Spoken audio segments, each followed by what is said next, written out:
अस्सलाम वालेकुम guys, welcome to MBBS zone.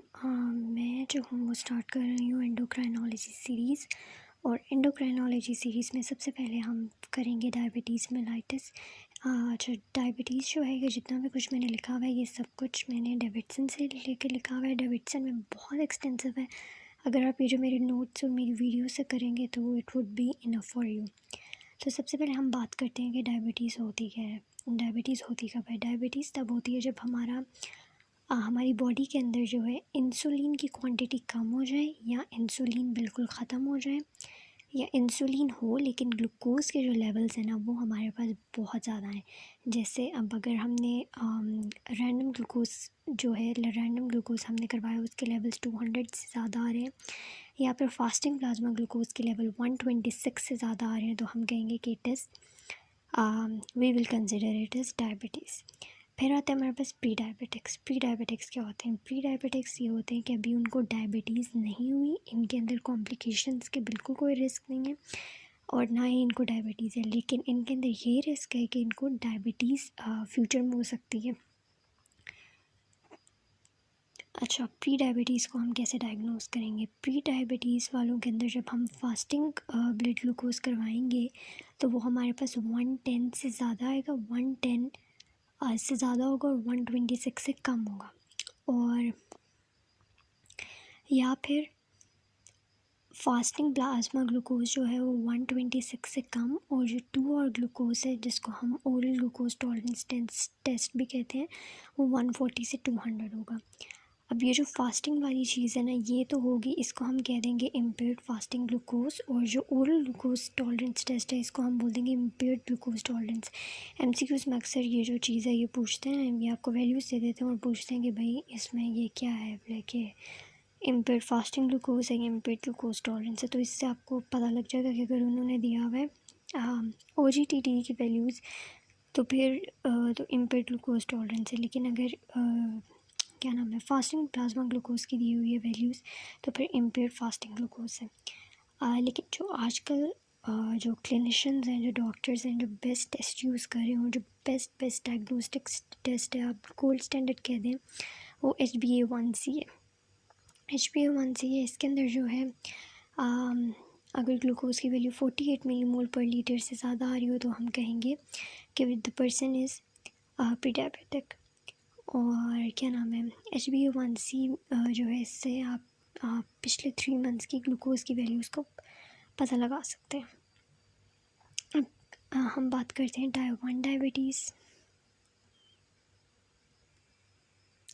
Okay, सो अब बात करते हैं टाइप 1 डायबिटीज़ की। टाइप 1 डायबिटीज़ को हम कहते हैं, टाइप 1 डायबिटीज़ का दूसरा नाम है इंसुलिन डिपेंडेंट डायबिटीज़ मेलाइटिस। इसको इंसुलिन डिपेंडेंट इसलिए कहते हैं कि इसमें इंसुलिन लाजमी देनी पड़ती है, वरना ये ठीक नहीं होती इंसुलिन के बगैर। अब टाइप 1 डायबिटीज़ के कुछ मेन फीचर्स ये हैं कि ये ना हमेशा बच्चों में होता है, यंग एडल्ट्स में होता है, या ऐसे लोग जो यंग एडल्ट्स जो कि प्यूबर्टी के करीब उनमें होता है। कभी भी आपको ये जो है ओल्ड लोगों में देखने को नहीं मिलेगा। हो सकता है, बिल्कुल हो सकता है, लेकिन it would be like very rare. ज़्यादातर ना चिल्ड्रन और यंग एडल्ट्स में देखने को मिलता है टाइप 1 डायबिटीज़। अच्छा, इसमें हमारे पास होता क्या है, इसमें ना कोई इसकी बेसिकली बहुत ज़्यादा थेरीज़ हैं। एक तो ये है कि ऑटो इम्यूनिटी हो जाती है, लाइक बॉडी जो है वो अपनी बीटा सेल्स के अगेंस्ट एंटीबॉडीज़ बनाने लग जाती है और बीटा सेल्स की ना डिस्ट्रक्शन हो जाती है। जब बीटा सेल्स की डिस्ट्रक्शन हो जाती है तो इसके अंदर बिल्कुल भी कोई इंसुलिन नहीं होती। जब बिल्कुल भी कोई इंसुलिन नहीं होती तो हमें इसी वजह से हमें जो है वो ख़ुद इंसुलिन देनी पड़ती है। इस वजह से हमने इसका नाम रखा हुआ है insulin dependent diabetes mellitus.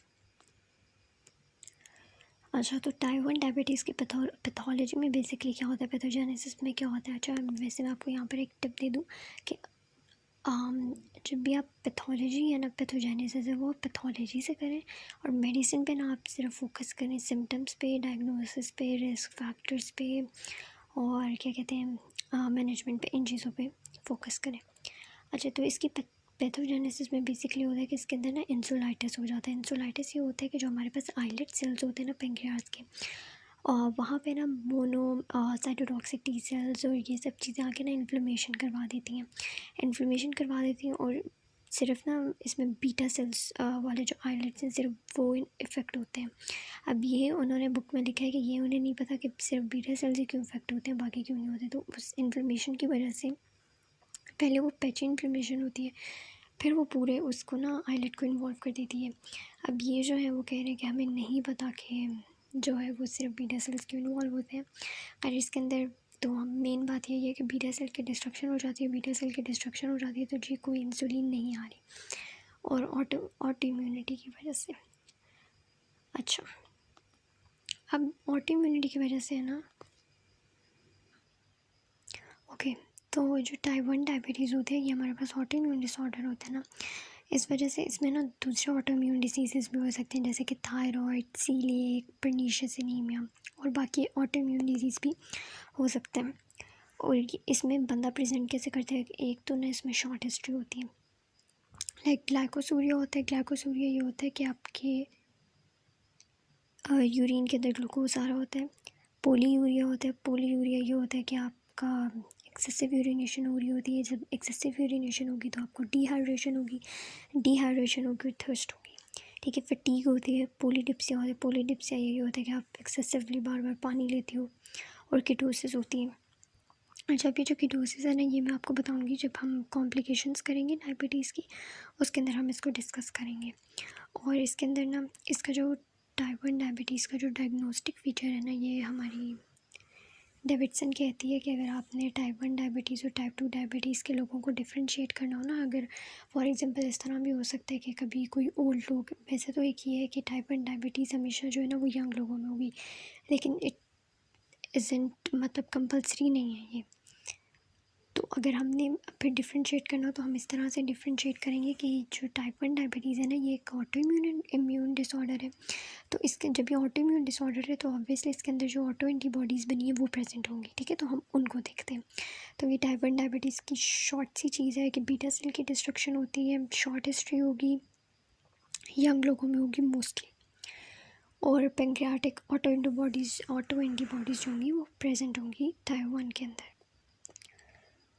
Okay, फिर हमारे पास आती है टाइप 2 डायबिटीज़। टाइप 2 डायबिटीज़ होती है non insulin dependent diabetes mellitus, यानी इसमें इंसुलिन की रिक्वायरमेंट नहीं होती। हम ओरल मेडिसिन दे सकते हैं, हम और कोई मेडिसिन दे सकते हैं जिससे हम ग्लूकोज के लेवल को कम कर सकते हैं। अब टाइप 2 डायबिटीज़ में होता क्या है, टाइप 2 डायबिटीज़ के अंदर जो हमारे इंसुलिन के लेवल्स होते हैं ना वो नॉर्मल होते हैं। टाइप 1 के अंदर देखें, हमने कहा था कि बीटा सेल की डिस्ट्रक्शन हो जाती है जिसकी वजह से इंसुलिन होती नहीं है, लेकिन टाइप 2 के अंदर इंसुलिन नॉर्मल है लेकिन इंसुलिन रेजिस्टेंस हो गई है। इंसुलिन रेजिस्टेंस बॉडी के अंदर डेवलप हो गई है। इंसुलिन रेजिस्टेंस अब क्या होता है, इंसुलिन रेजिस्टेंस अभी होता है कि इंसुलिन रेजिस्टेंस ये होती है कि इंसुलिन का ये काम होता है कि इंसुलिन ने सेल्स के अंदर जो है वो ग्लूकोज को लेके जाना होता है। अब इंसुलिन रेजिस्टेंस होगी यानी सेल्स के ऊपर कोई इफ़ेक्ट नहीं पड़ रहा इंसुलिन का, तो अब ग्लूकोज भी नहीं जा रही सेल्स के अंदर। अब जब ग्लूकोज जो है वो हमारे सेल्स टिश्यूज़ वगैरह के अंदर नहीं जा रही तो वो हमारे ब्लड के अंदर एक्यूमुलेट हो रही है। जब वो ब्लड के अंदर एक्यूमुलेट हो रही है इस वजह से हमें हाइपरग्लाइसीमिया हो रहा है, ठीक है। तो इसमें इंसुलिन रेजिस्टेंस होती है, इंसुलिन लेवल्स नॉर्मल होते हैं। और फिर ये कि ये जो है ना एक जेनेटिक कंडीशन है टाइप 2 डायबिटीज़।